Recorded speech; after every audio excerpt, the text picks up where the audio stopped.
Tervetuloa taas tänne Leffahullu-podcastin pariin. Tällä kertaa arvostelussa Paavin valinnasta kertova elokuva Conclave.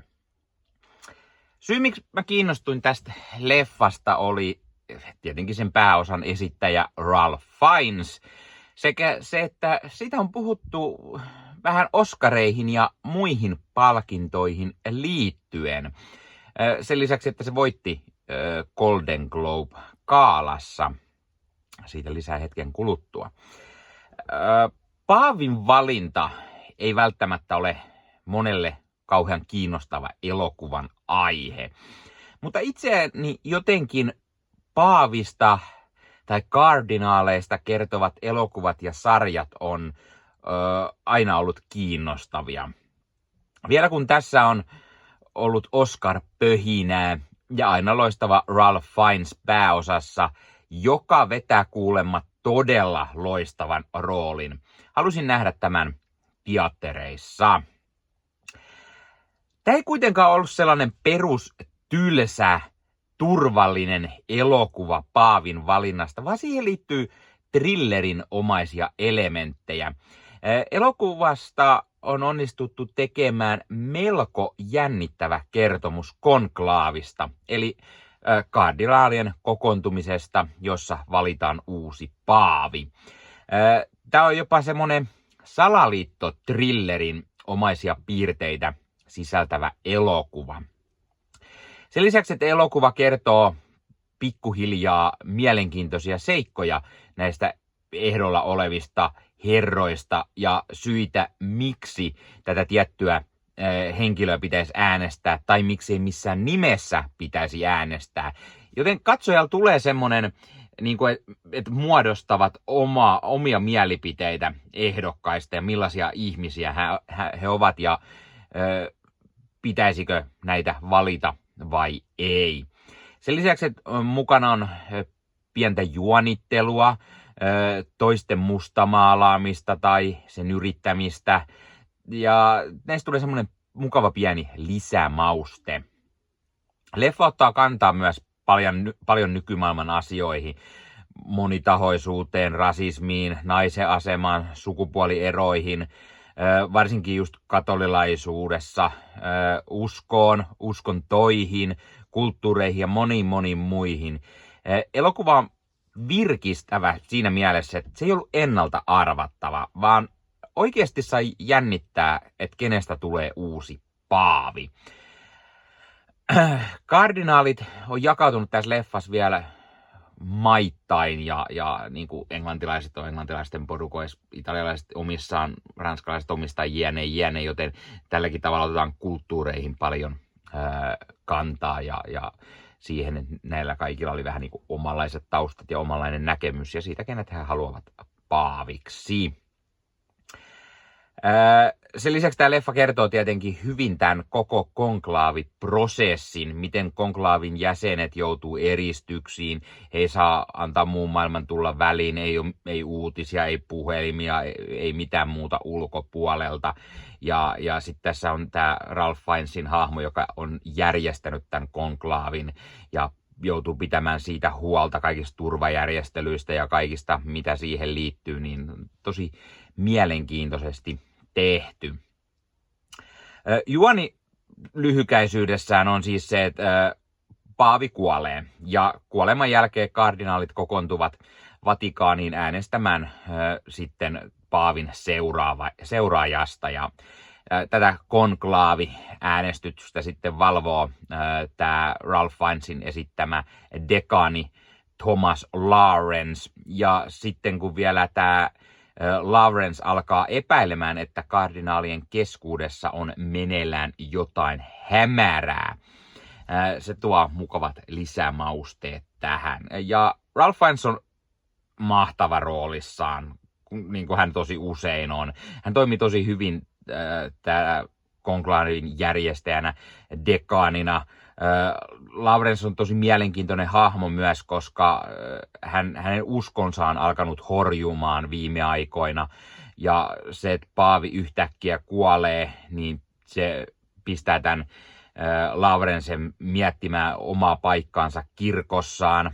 hän oli ajatellut jo erota, mutta sitten hänellä alkaa selviämään näistä muista kardinaaleista, että siellä on jonkunnäköistä korruptiota ja muuta hämäriä juttuja, niin hänen on pakko yrittää sitten päästä vähän niin kuin selville tästä asiasta, ja samalla sitten kaikki huipentuu siihen uuden paavin valintaan.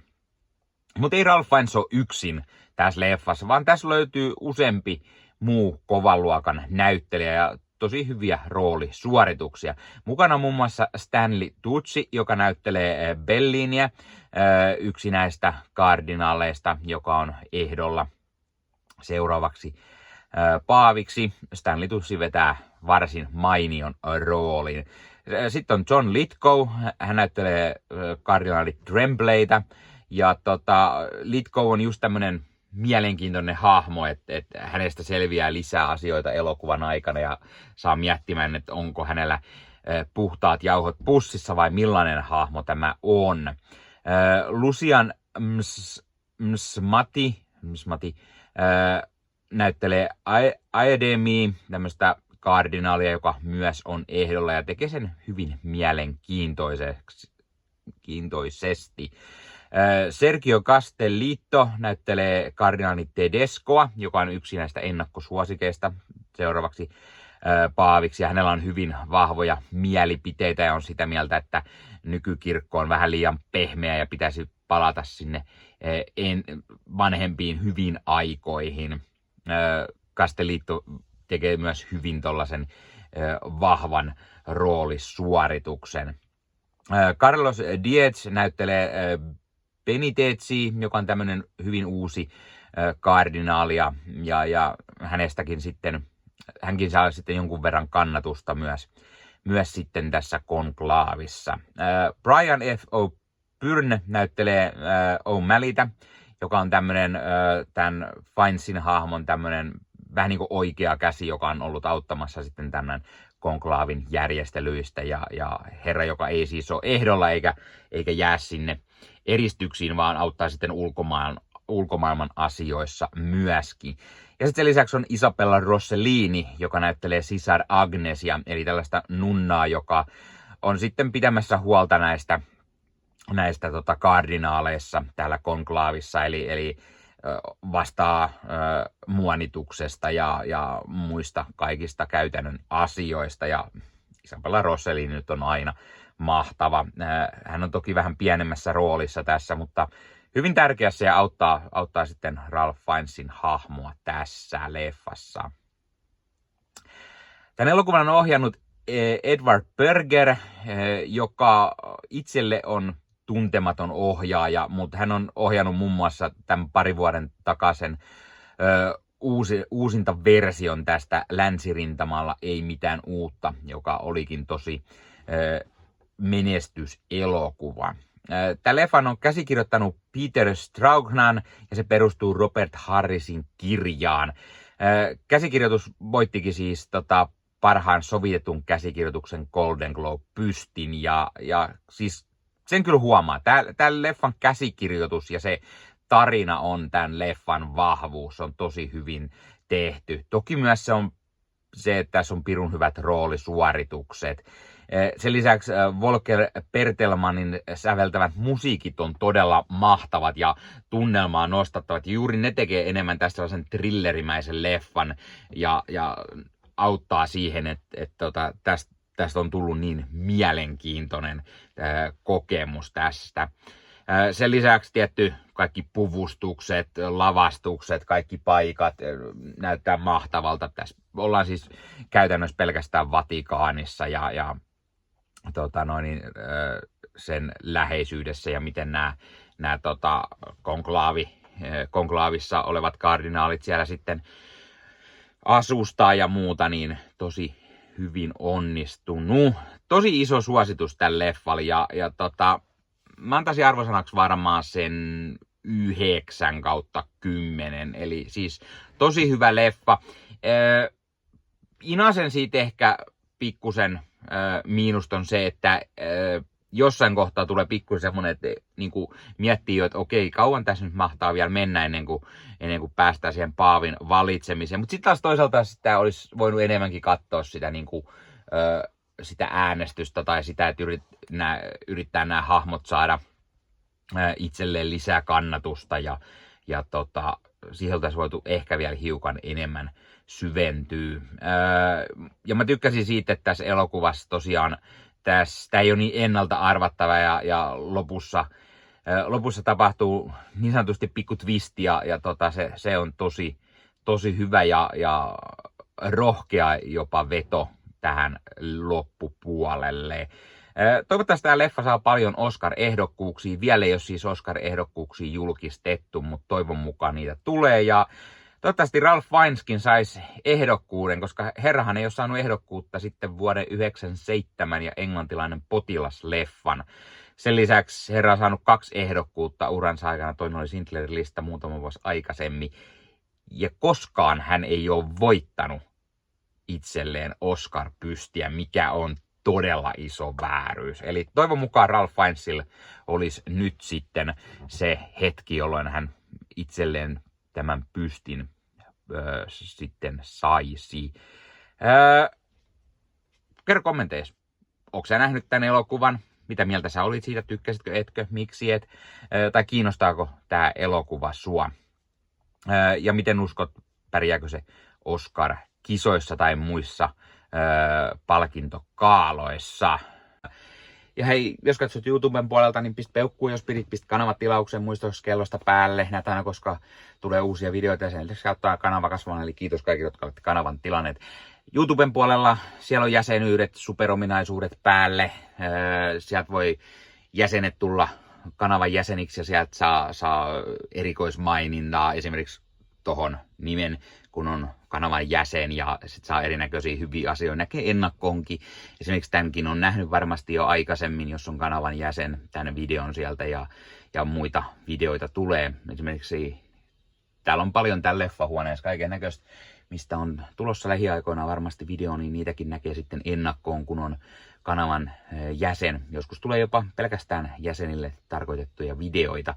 Ja sen lisäksi on kaikki korostettuja vastauksia ja tila ja tämmöisiä merkkejä ja muuta kaikki. Kyllä te tiedätte YouTube-juttut. 0,99 € kuussa tai 2,99 € kuussa, niillä saa erinäköisiä asioita, kun tilailee tai on kanavan jäsen. Ja niitä supertykkäyksiä, superkommentteja, kaikkea voi laittaa, niin siitä tulee muutamat 10 sentit sitten tähänkin suuntaan. Eli kiitos kaikille, jotka olette niitä laittaneet. Ottakaa Leffahullu somekanavat haltuun, Instagrami, TikTokki, Facebook-sivusto, jäne. Meikäläinen tekee Marvel Podcast Suomea, Star Wars Podcastia ja sitten sen lisäksi meikäläinen kuuluu Leffamediaan, jos on yli 30 sisääntuottajia, jotka rakastavat leffoja ja sarjojen katsomista, niiden arvostelemista ja kaikkeen leffoja ja sarjoihin liittyvää. Sieltä löytyy leffa- ja sarja-aiheiset uutiset, huhut, trailerit, sieltä löytyy haastatteluja, kaikennäköistä leffa- ja sarja-aiheista. Ja jos taas haluat ostaa fyysisiä leffoja, niin suomikassu.fi verkkokaupasta voi käydä ostamassa itselleen 4K DVDtä, Blu-raytä. Siellä kun käyttää koodia Leffahullu, saa 5 € alennusta, kun ostaa yli 60 €. Mikä se mukavampaa? Pikkualennus, ostaa leffat ja sarjaiset fyysinä hyllyyn, koska koskaan ei voi tietää, koska joku suoratoistopalvelu lähtee muokkaamaan leffoja, poistamaan niitä valikoimastaan. Usein kuvan ja äänenlaatu kärsii, koska suoratoistopalvelun pittivirta ei riitä. Kun leffa on fyysinä hyllyssä, siinä on paras mahdollinen kuvan ja äänenlaatu ja silloin niin kuin tietää, että varmasti saa laatu. Sen lisäksi fyysinen leffoissa on esimerkiksi bonusmateriaaleja elokuvan tekemisestä. Ostat jonkun erikoisjulkaisun, tyylikäs steelbook vaikka tai premium-julkaisu, niin tulee kaikennäköistä lisähärpäkettä myös mukana, magneetteja, julisteita, kirjasta, vihkosta sen leffan tekemisestä, kaikennäköistä muuta mukavaa. Sen takia fyysinen formaatti on aina jees. No niin, tämä oli Leffahullu podcast tällä kertaa. Ei muuta, ensi kertaa. Se on moro.